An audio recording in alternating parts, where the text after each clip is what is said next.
Argentina elegirá presidente y renovará el Congreso este 22 de octubre. Falta poco para el final de una campaña larga, marcada desde las primarias del 13 de agosto por los arrebatos del candidato por la Libertad Avanza, Javier Milei, ahora favorito. Una sorpresa que con un discurso cercano al de Donald Trump y al de Jair Bolsonaro, entre otros, rompió el bipartidismo y dividió a la sociedad en tercios. En este escenario inédito en 40 años de democracia hubo dos debates entre los 5 candidatos en lista, en los cuales faltaron las propuestas y abundaron las chicanas, anclado cada uno en la enumeración de sus supuestos éxitos personales. Con una inflación desbocada del 124% anual, la pobreza en alza, la inseguridad en cada esquina y la corrupción bajo el manto de la impunidad, los argentinos marchan hacia estos comicios con una mochila, la mochila de la incertidumbre. Sergio Massa, candidato de la coalición peronista y ministro de Economía, y Patricia Bullrich, candidata de la opositora Juntos por el Cambio, lidian entre sí y consigo mismos frente a las discrepancias dentro de sus propios espacios políticos. Para hablar de esto estamos con Marcos Novaro, que es licenciado en Sociología y doctor en Filosofía por la Universidad de Buenos Aires y consejero académico de CADAL. Y un placer saludarte, Marcos. Y la primera pregunta es, ¿qué dejaron los debates entre los candidatos y sobre todo las declaraciones posteriores de Milei después del segundo debate que provocaron el alza del dólar? ¿Qué tal, Jorge? Buenas tardes, bienvenidos a todos. Bueno, los debates creo que fueron bastante intensos, digamos, en términos de cruces. Es cierto que hubo muchas chicanas, pero bueno, en medio de las chicanas también se filtraron algunos argumentos, ¿no? Y eso creo que atrajo a la audiencia. Fueron debates con mucha repercusión de público. Muchos millones de argentinos vieron los debates, los dos debates, ¿no? En episodios anteriores, los segundos rounds habían tenido muy poco eco porque en los primeros la gente se había aburrido, digamos, ¿no? En esta ocasión los dos tuvieron mucho público, eso me parece que fue importante, de una campaña que, bueno, como vos describiste, es una campaña atravesada por la crisis económica, por la incertidumbre política que realimenta la crisis y por un comportamiento del oficialismo en el manejo de la economía muy irresponsable, ¿no? El oficialismo ha estado reduciendo impuestos y aumentando los gastos en una situación ya inflacionaria, y esto ha desembocado en la aceleración de los precios y la suba del dólar, ¿no? La fuga de los ahorristas al dólar está provocada en gran medida por las políticas oficiales. Ahora, el candidato Milei, que es, como dijiste, el favorito, ha propuesto la dolarización de la economía, ¿no? Seguir el ejemplo de Ecuador. Y para dolarizar la economía, dado que hay reservas negativas en el Banco Central debe 15.000 millones de dólares aproximadamente de contratos comerciales que no paga, y sus reservas reales están en cero, digamos. Entonces, el candidato Milei festejó que subiera el dólar porque dijo, bueno, es más fácil dolarizar, vamos a tener que hacer menos esfuerzo para dolarizar si la cotización del dólar se acelera, digamos.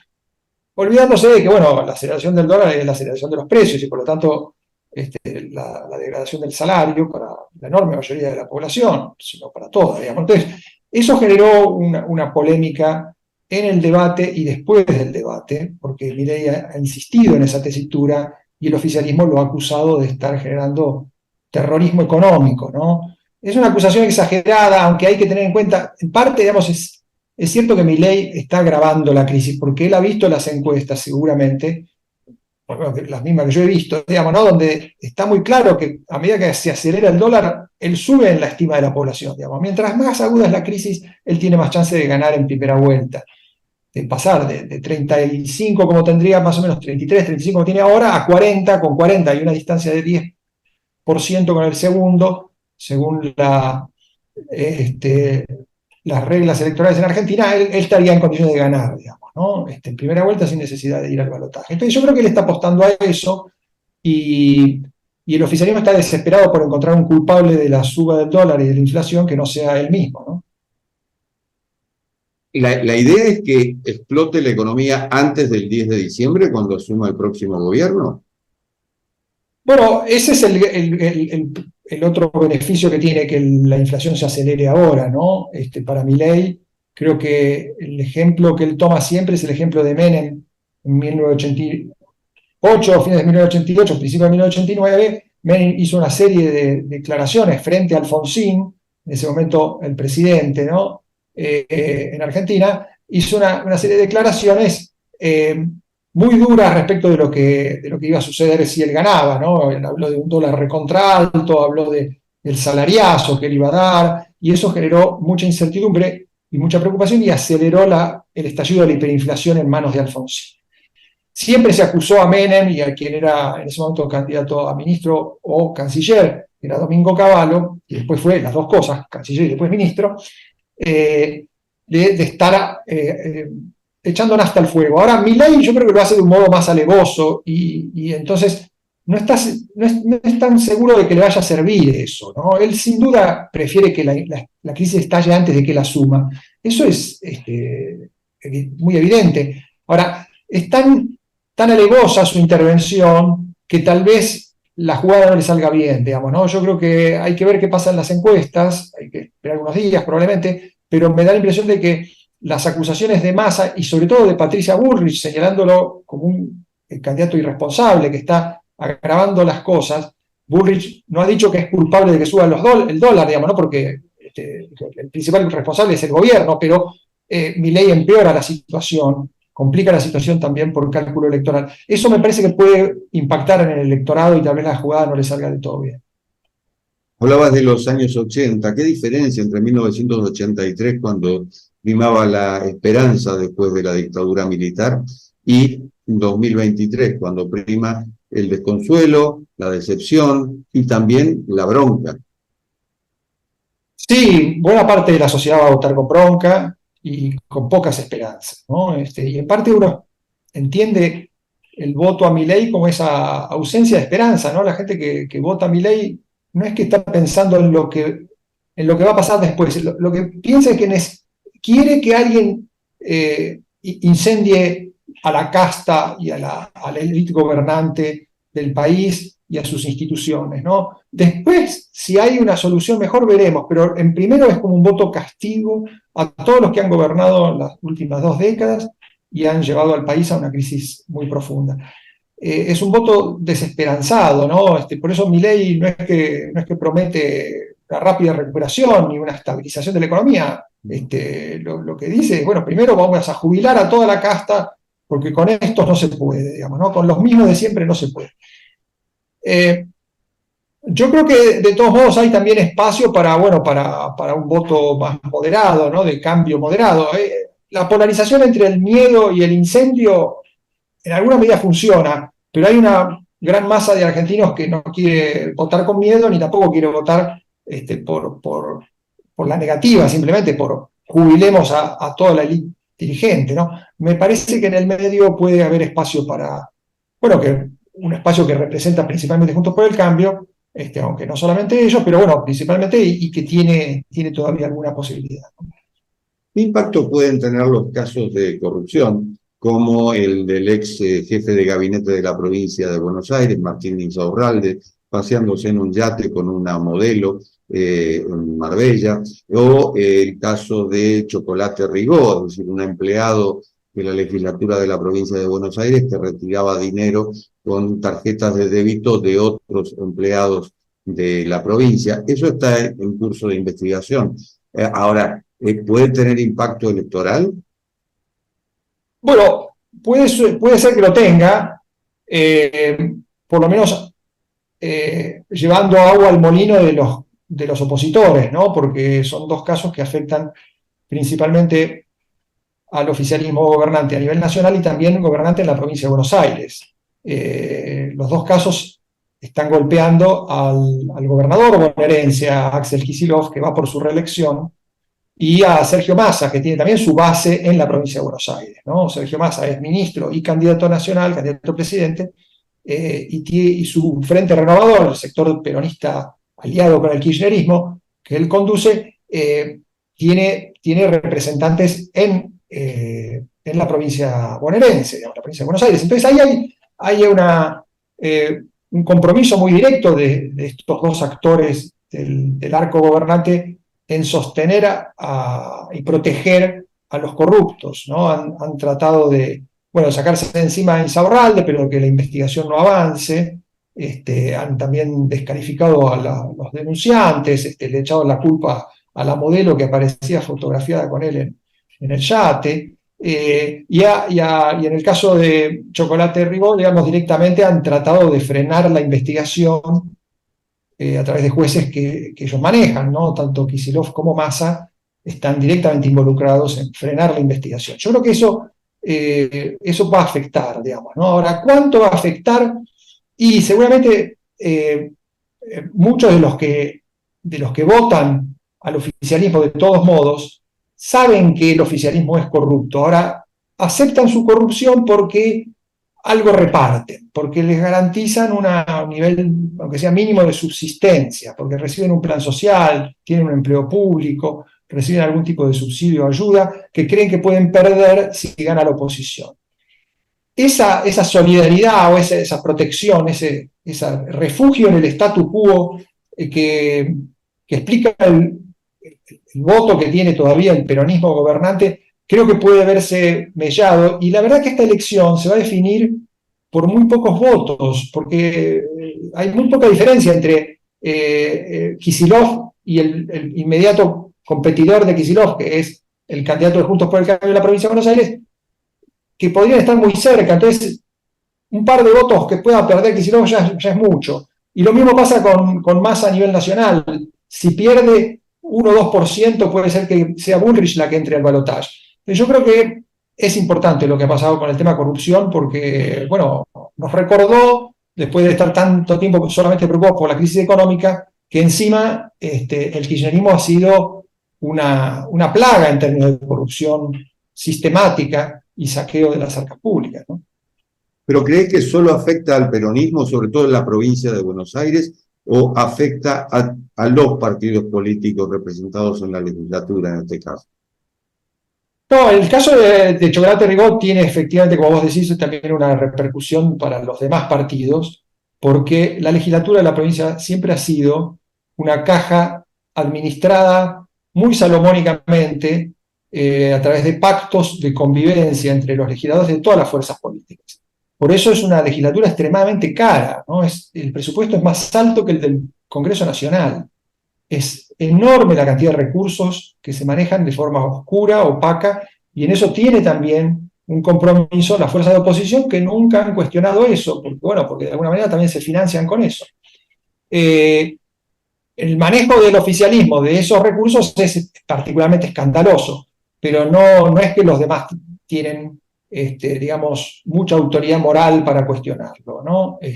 Por eso, entre otras cosas, este caso, el de persona que recaudaba cobrándole el sueldo a decenas de empleados de la legislatura, es un caso que estalla por una investigación muy casual, digamos, ¿no? O sea, que no porque la oposición denuncia o porque haya habido, digamos, algún tipo de filtración interna. El pacto de convivencia entre las fuerzas en ese sentido ha sido muy opaco y muy estable. Y esto viene siendo así hace décadas. ¿Qué te dice que los votantes de Milei sean en su mayoría jóvenes de 15 a 35 años y mayores de 60 años? Mira, con respecto a los jóvenes es claro que hay, digamos, una segmentación del voto por generaciones que tiene mucho que ver con cómo han golpeado la crisis de los últimos años a esas distintas generaciones en el mercado de trabajo, ¿no? O sea, los jóvenes menores de 30 son los tipos que llegaron tarde a la fiesta kirchnerista de consumo. Entraron al mercado de trabajo cuando ya no había empleo público, prácticamente tampoco había planes sociales y había que conformarse con empleos informales, en actividades desreguladas con salarios de hambre, ¿no? Entonces, pedalean en las empresas de Delivery. Delivery, hacen trabajos informales en sectores de baja calificación, están sometidos a una situación muy precaria, ¿no? Y no están en condiciones de alquilar, culpa de la ley de alquileres que aprobó el kirchnerismo, que ha expulsado a la oferta del mercado, digamos. No, obviamente, menos que menos pueden imaginarse acceder a una propiedad, aunque sea mínima, digamos, ¿no? Porque no pueden comprar ni un lote con servicios, están en condiciones realmente muy desfavorables y ven con mucha indignación que sus mayores han disfrutado de las mieles del consumo de la etapa de auge del kirchnerismo y recibieron planes sociales, empleo público y demás. Eso me parece que explica el hecho de que los jóvenes se hayan vuelto muy críticos del estatismo, sobre todo a partir de la pandemia. Yo creo que el momento de quiebre para el kirchnerismo con los jóvenes fue la pandemia, donde ellos expulsaron a los jóvenes de las escuelas, de las universidades y del trabajo, ¿no? Los dejaron sin nada, cerrados en sus casas durante 2 años. Y después salieron y se encontraron en un mundo terriblemente inhóspito, ¿no? Y el Estado diciéndoles que los había cuidado. Bueno, no me cuidaste nada, digamos, ¿no? Me arruinaste la vida. Creo que la ruptura con el estatismo empezó ahí y se agravó con la situación económica que se vivió en los últimos 2 años, que ha ido en un terrible deterioro, con un oficialismo cada vez más ciego a todas sus demandas, digamos, ¿no? Y bueno, me parece que Juntos por el Cambio fue incapaz de captar ese mal humor, porque estaba justamente en esos 2 años se dedicó a una interna feroz, que se volvió cada vez más sangrienta, más confusa, más alienada, ¿no? Mientras la sociedad reclamaba atención, esta gente se ocupó de sus problemas internos, de peleas entre Macri, Rodríguez Larreta, Bullrich, dividiendo los partidos y generando la idea de que era una dirigencia que no se hacía cargo, digamos, ¿no? Que no era capaz de innovar, de ofrecer algo diferente. En ese vacío es que crece Milei, ¿no? En ese vacío, y crece sobre todo con una comunicación muy novedosa, muy de las redes, que nos interpeló muy directamente, con un estilo muy desacartonado, por momentos virulento, que también está ausente en una dirigencia envejecida, ¿no? El resto de la dirigencia política es de edades mucho mayores y es de un estilo muy viejo, ¿no? Hacen campañas electorales muy clásicas. Diría que en el caso del PRO además hay una especie de envejecimiento, porque el PRO sabía hacer campañas dirigidas a los jóvenes y después lo abandonó, digamos, ¿no? Se volvió un partido que se orienta exclusivamente a los mayores de 55, y eso se ve reflejado en las encuestas. Juntos por el Cambio recibe votos de la tercera edad, digamos, ¿no? Es terrible, digamos, un voto que atrae poquísimos jóvenes, ¿no? Juntos por el Cambio, antes Cambiemos, renunció a su identidad, es decir, hoy ya no es el cambio, hoy es Milei. Pero también hay una contradicción, que Milei critica a la casta, pero acuerda con la casta. De hecho, varios ex miembros de la casta o miembros de la casta forman parte de sus listas, inclusive sindicalistas que también pertenecen a esa casta. ¿Cómo se explica la contradicción? Bueno, no se ha explicado la contradicción y por eso es uno de los temas que sus adversarios más le rostran, ¿no? Que él ha pactado. Bullrich se lo dijo en los debates de forma muy directa, sobre todo en el segundo debate. Le reclamó que explicara por qué se había aliado con Luis Barrionuevo, que es un dirigente que pertenece a la casta sindical hace 40 años. Justamente se hizo famoso al comienzo de la experiencia de Menem,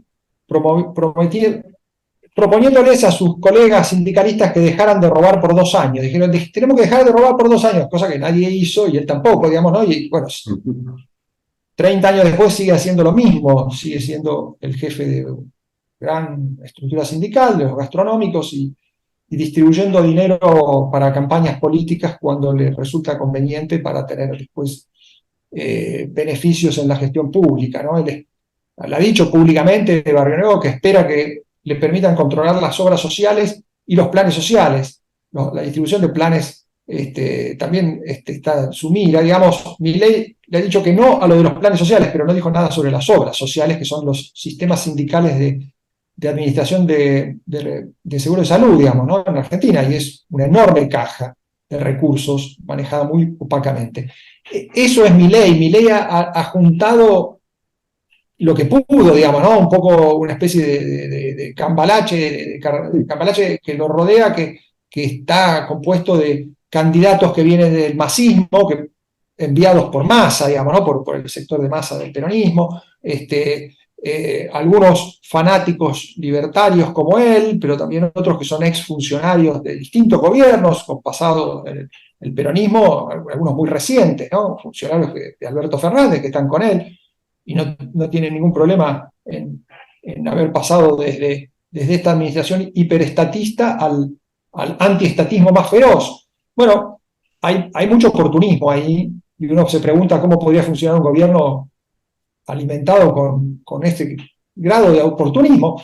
Bueno, es una buena pregunta, pero Milei no da ninguna respuesta, porque muchos de sus votantes, insisto, no están pensando en los detalles de lo que viene después, están pensando quieren cortar con lo que hay hoy, quieren que alguien destruya a esta casta política. Después vemos qué es lo que viene después. No nos preocupa demasiado, digamos, no sería la lógica con la que se comportan muchos votantes. Quieren el inmediatismo del placer de ver derrotados a todos los que ellos creen les han hecho la vida imposible. Barrionuevo decía que dejaran de robar durante 2 años y hoy Patricia Bullrich le dice a Massa que dejen de robar también. En fin, creo que nos robaron el futuro. Bueno, yo esperaría que no, digamos, ¿no? Yo creo que, bueno, Argentina seguramente va a caer en otra crisis en las que cíclicamente cae cada tanto. Después del 2001 uno pensó, bueno, tal vez es la última gran crisis argentina. No iba a ser la última. Estamos entrando en un ciclo de crisis que seguramente va a ser tan profundo como el 2001-2002. Ya lo es en algún sentido, porque en términos sociales la situación actual es equivalente a la de 2001-2002. Esperemos que no empeore demasiado, pero yo creo que, bueno, al final del túnel siempre hay luz, hay que tener paciencia. Yo creo que es probable que el sentido común se imponga y haya un voto razonable, de cambio razonable. No es que tiene enormes chances, pero me parece que la campaña todavía no terminó, la elección está abierta y me parece que lo sucedido en los últimos días de agravamiento de la crisis económica, un debate donde creo que Patricia Bullrich salió bien parada y esta polémica respecto de la dolarización y quién está empujando la fuga hacia el dólar, y por qué me parece que le da un poco de chance al cambio moderado. Marcos, muchísimas gracias. No, gracias a ustedes, que se da bien, es un gusto. Y esto ha sido Cuarto de Hora, el programa de Cadal TV, esta vez en vísperas de las elecciones presidenciales de Argentina. Nos reencontramos en la próxima. Chao.